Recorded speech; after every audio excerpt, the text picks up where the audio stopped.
सर्वप्रथमे जीशुख्रीष्ण पवित्र नाम समस्त मोर नमस्कार।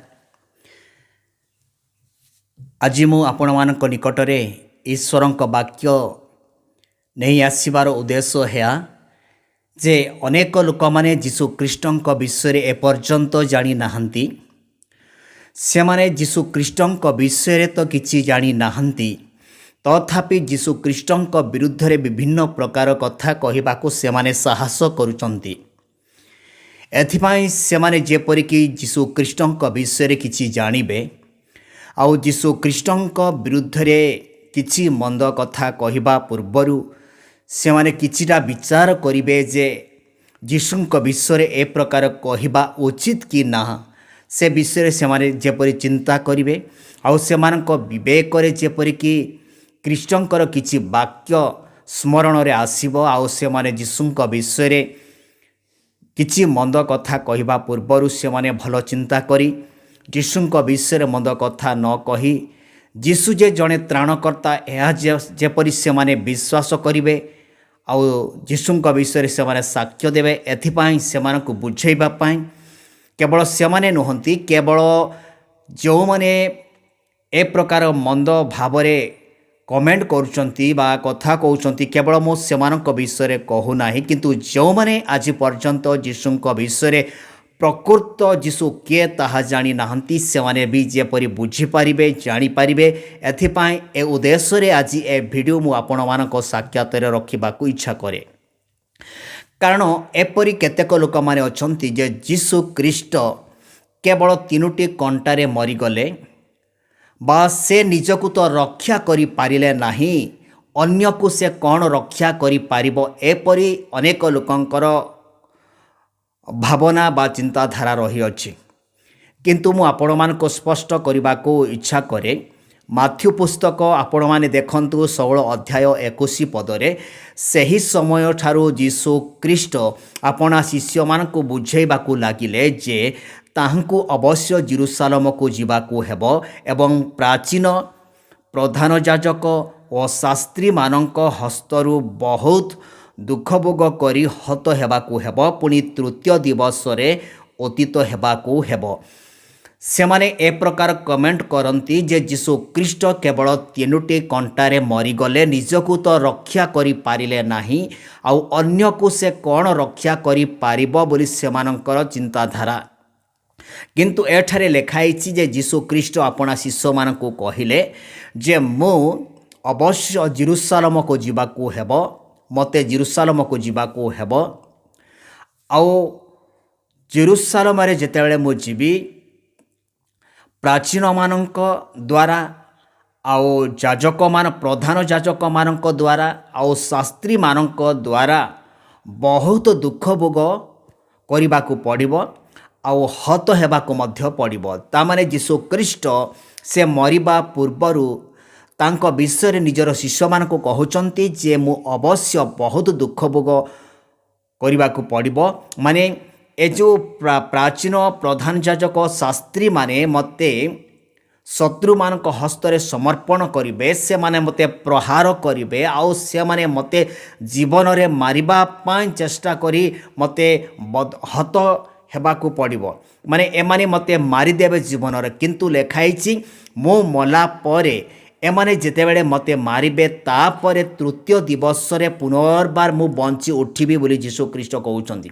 से कहिले मु जेरुसालेम रे अवश्य शास्त्री आउ फारूसी आउ प्रधान याजक मानक द्वारा बहुत दुख भोग कला परे मु मृत्युवरण करिबी आउ तृतीय दिवस रे उठिबी। प्रकृत रे जीशु मले, से क्रूशबिद्ध हेले आउ से प्रहारित हेले आ वर्षार मध्य ताको लोक माने मारिले, तारो छाती तले ताको मारिले, ए प्रकार ताको तारो मुंडरे कंटार मुकुट पेंधेले, ताको अनेक चाबुक द्वारा जोटा कि जो चाबुक द्वारा रक्त माने जिकी आणुची और माने रक्त पूरा आम शरीरर मांस खंड खंड हो एपरी जंत्रणा ताकू देले शेष से मृत्युवरण करने को पड़ा।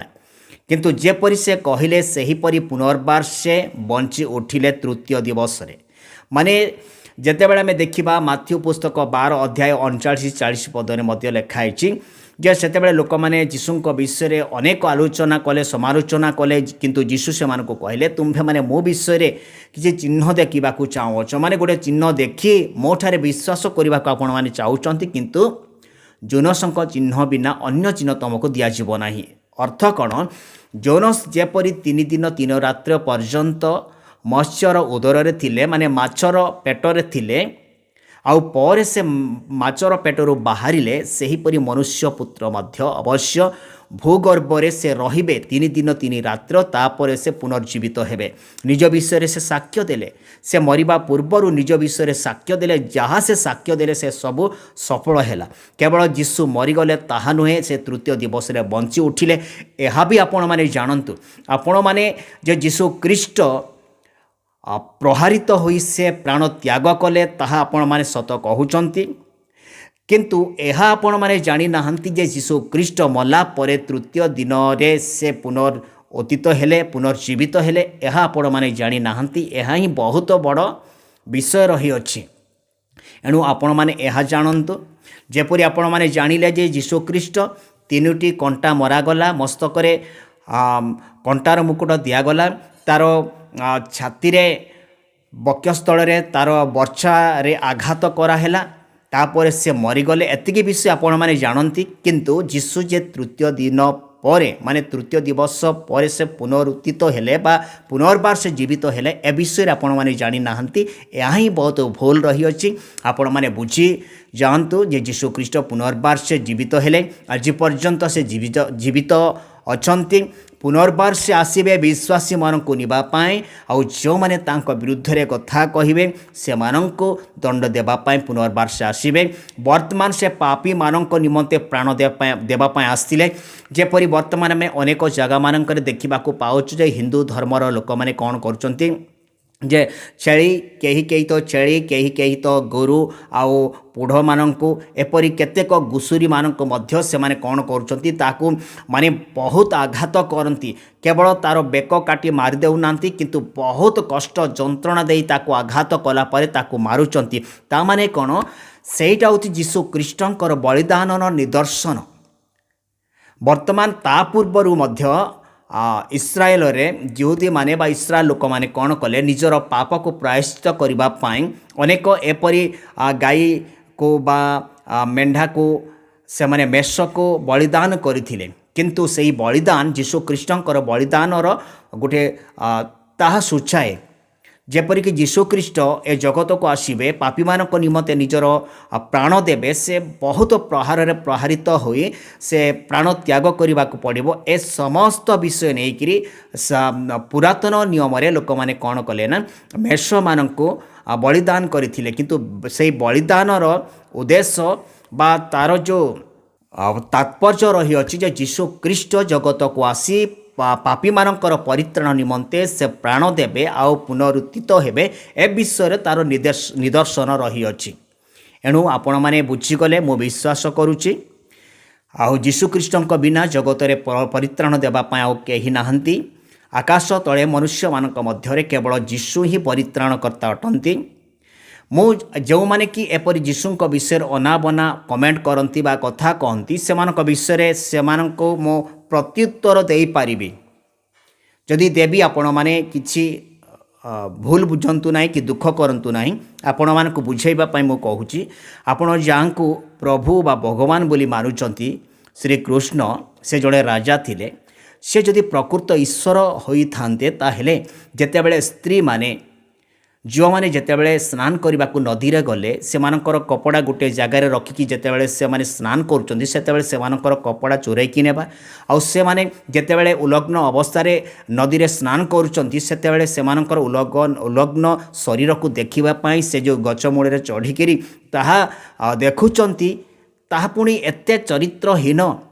ଜଣେ ଯଦି ପ୍ରକୃତ ଈଶ୍ୱର ହେଇଥାନ୍ତେ, ଏ ପ୍ରକାର ଗୋଟେ ଖରାପ କାର୍ଯ୍ୟ କରିବା ପାଇଁ, ଗୋଟେ ଖରାପ ଦୃଷ୍ଟିରେ ସ୍ତ୍ରୀମାନଙ୍କ ପ୍ରତି ଦୃଷ୍ଟିପାତ କରିବାର କ'ଣ ଆବଶ୍ୟକ ଥିଲା କି? ଏହା ଈଶ୍ୱରଙ୍କର ପ୍ରକୃତ ଚରିତ୍ର ହେଉଛି ପବିତ୍ର, କିନ୍ତୁ ତାଠାରେ କୌଣସି ପବିତ୍ର ଜିନିଷ ଦେଖାଯାଉ ନାହିଁ, କିନ୍ତୁ ଅଭଦ୍ରତା ଦେଖାଯାଉଅଛି, ଅପବିତ୍ରତା ଦେଖାଯାଉଅଛି। କେବଳ ସେତିକି ନୁହେଁ, ଅନେକ ପ୍ରକାର ସେ ଏପରି ଅଚରିତ୍ର, ଅମାନସିକ, ଅସାମାଜିକ କାର୍ଯ୍ୟ କରିବା ବିଷୟ ଆମେ ଦେଖିପାରୁଛୁ। ଏଥିପାଇଁ ଆମେ ତାକୁ କେବେ ବି ଈଶ୍ୱର ବୋଲି ମାନିବୁ ନାହିଁ, କାରଣ ଈଶ୍ୱର ହେଉଛନ୍ତି ପବିତ୍ର। ଈଶ୍ୱରଙ୍କର ଚରିତ୍ର ହେଉଛି ଭଦ୍ରତା ବା ପବିତ୍ର। କିନ୍ତୁ ଏପରି ଅପବିତ୍ର ଅଭଦ୍ର ଲୋକମାନଙ୍କୁ କେବେ ହେଲେ ଆମେ ଈଶ୍ୱର କହିପାରିବା ନାହିଁ। ଯେଉଁମାନେ କି ଭୋଗାବିଳାସରେ ଆସକ୍ତ, ସେମାନେ ଈଶ୍ୱର କେବେ ହୋଇପାରିବେ ନାହିଁ, ସେମାନେ ସାଧାରଣ ମନୁଷ୍ୟ ମାତ୍ର। ରହିଲି, ସମସ୍ତଙ୍କୁ ନମସ୍କାର। ଏ ଭିଡ଼ିଓ ଆପଣମାନେ ସେୟାର କରନ୍ତୁ ଅନେକ ଜାଗାରେ, ଯେପରି ସମସ୍ତେ ବୁଝିପାରିବେ। ଈଶ୍ୱର ଆପଣମାନଙ୍କୁ ସାହାଯ୍ୟ ଆଶୀର୍ବାଦ କରନ୍ତୁ।